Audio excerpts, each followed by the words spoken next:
I hate WD Gaster. Undertale and Deltarune have been parts of my life from the moment they released, and of course that means I've seen a ton of Gaster. Fan art, animations, theories. If you don't know who Gaster is, you haven't played Undertale. He's become a meme in the Undertale community at this point. I mean, just look. Remember, son, dying is gay. Yes, father. Gaster is one of the worst cases of canon versus fanon I've ever seen, and it's ruined all Deltarune media for me. Today we'll be diving into who WD Gaster really is, his relations to both Undertale and Deltarune, and why I personally cannot stand him. Let's get right into it. Starting from square one, fun value. Fun value is a number generated between 1 and 100 the moment you see Frisk. Depending on the number generated, different events have a chance to occur. All of these events seem to have a theme of grayscale sprites with mysterious dialogue or sound effects and sometimes even music. Everything we know about these occurrences are found through rummaging through code, hyper-analyzing the events themselves, and looking outside of Undertale, which we'll get into later. Some of the most notable events are these characters named in the code as Gaster followers. They are grayscale versions of existing characters in Undertale and give information about a man named Dr. WD Gaster. These characters include Gaster followers 1, 2, and 3, including Goner Kid and an honorable mention, Goner Clamgirl. All of these followers briefly and vaguely talk about Gaster before either disappearing when their dialogue is finished or when the room is left. Take a look at some dialogue.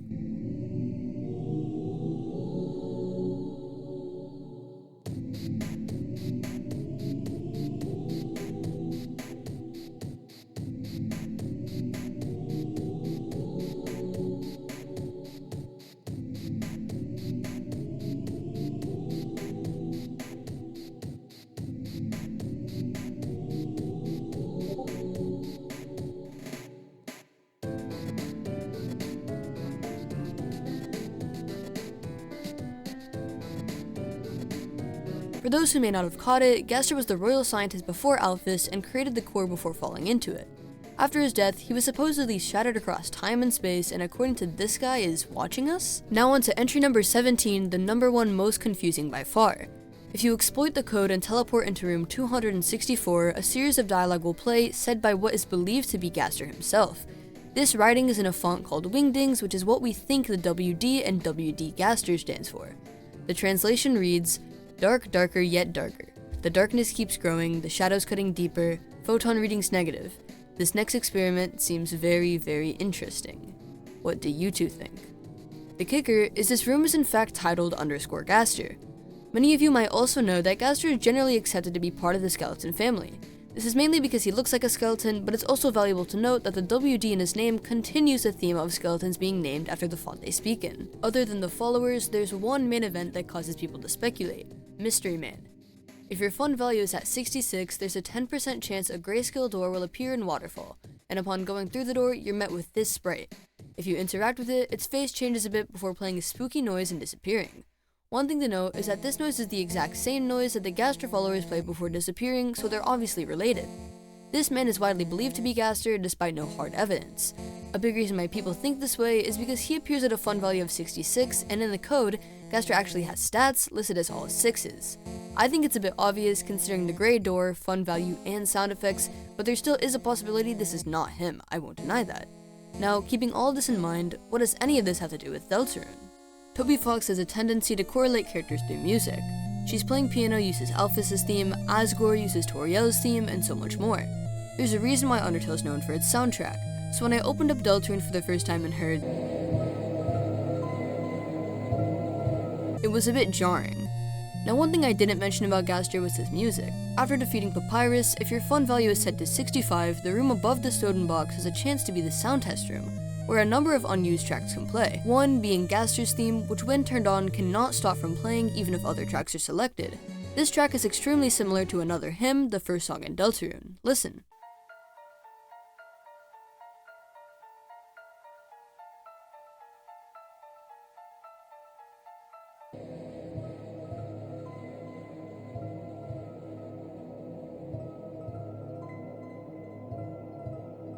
Another painfully obvious hint towards this opening scene having a relation with Gaster comes from the Deltarune website itself. Around the time Undertale was released, this image was available on the Deltarune website titled Hymn. It looks like a black screen, but upon brightening the image, the same all-caps Wingdings font Gaster speaks in shows, reading, "This next experiment seems very, very interesting." The narrator in the beginning sequence of Deltarune speaks in all caps, and the song playing is titled Another Hymn. The vessels here are also referred to as Goner bodies in the code, similar to Goner Kid and Goner Clam Girl in Undertale. One other hint at Gaster here is in names. Just like in Undertale, if you type Gaster into the name prompt, your game will either restart or immediately crash, and in Deltarune, if certain names are chosen, the narrator will drop a huge reference to Gaster. You are about to meet someone very, very wonderful? Yeah, it could be a coincidence, but I genuinely believe Toby knew what he was doing here. This entire beginning already sounds very suspicious, but that isn't the end of Gaster in Deltarune. When Deltarune was first released, the version appeared as 6.6.6, pretty obvious.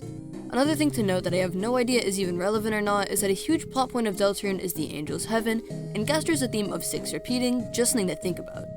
Additionally, when Sham talks about how Jekyll went crazy, he states his view of the world had grown darker yet darker. Now a huge recurring point in Deltarune is the garbage noise sound effect. During entry 17, this sound plays.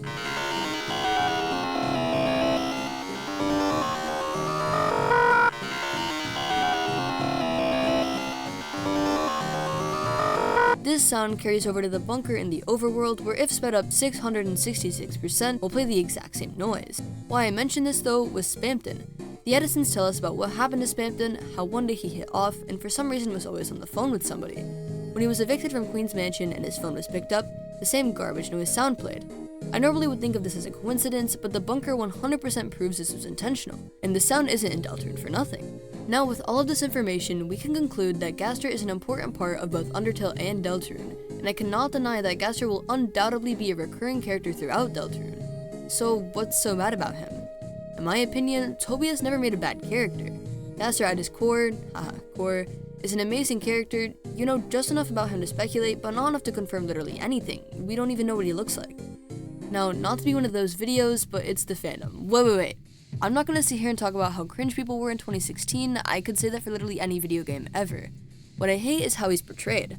A tall stoic man in a cloak with 7 floating hands, 10 times as powerful as anyone else in the universe. While I was writing the script, my friend pointed out that the reason he's considered so strong is because of his stats, all 6s. But even going up against Asriel or Flowey, we all know that people would make him win, despite him being canonically weaker. Gaster is not the most powerful person in the Undertale universe, he's not waiting for us at the end of the genocide route, and I hate when people act like he's something he just isn't. AUs have to be some of the biggest culprits of this. For those who don't know, AU stands for Alternate Universe, and is generally a concept game and in some cases a show that takes inspiration from the mechanics or cast of an existing piece of media. In Undertale's case, some of the most well-known AUs are Underfell, Undertale Yellow, and Glitchtail. Why this is important is that Gaster is a part of an unreasonable amount of AUs, the most apparent and well-known being Glitchtail, a YouTube show I'll link in the description. Gaster is a main character all throughout Glitchtail, being portrayed as an all-powerful, intimidating being with 7 floating hands and a skeleton-like appearance. He first appears in Glitchtail when Sans unintentionally teleports Frisk in front of the Gaster door. Frisk enters and Gaster is this scary melted mess with 7 hands acting as blasters. He attacks Frisk and Sans, clearly more powerful than both of them, but has a breakdown and gets vulnerable enough for Sans to kill him and reset. Now, I can't completely go off on the creator of Glitchtail, because looking at other elements of the show, many characters aren't lore accurate, not just Gaster. But this portrayal of him definitely stems from the fact that other people just made things up. Glitchtail wasn't the first instance of Gaster having 7 hands. People want this image of Gaster on every Toby Fox game, even when Toby just clearly doesn't want that. For example, a fan-made set of cards was made for Undertale not too long after the release of the game. Toby ended up getting permission to license these as official Undertale merch, but he removed the Gaster card from the deck. Interesting. Very, very interesting. Now this could have been to keep people guessing, or it could have been because the card looked like this. Now I don't want to be too mean, because after all, this is fan art, and if that's the way you like to draw a certain character, then go you, because in honesty, these do look pretty sick. But I am going to be mean to theorists. I am sick of every single Toby Fox mystery being solved with Gaster. No, the Riverman isn't Gaster, no, the Eggman isn't Gaster, and Gaster and Sans are not in a romantic relationship. I know that Gaster's mysterious nature can cause speculation about any mystery in Toby Fox games, but let's be honest with ourselves, what do the Eggman and Gaster even remotely have in common? We don't know what they look like. I guess the mouse from Undertale is Gaster now? Seriously, the answer to every single question in Undertale or Deltarune has to be Gaster, whether there's proof to back it up or not.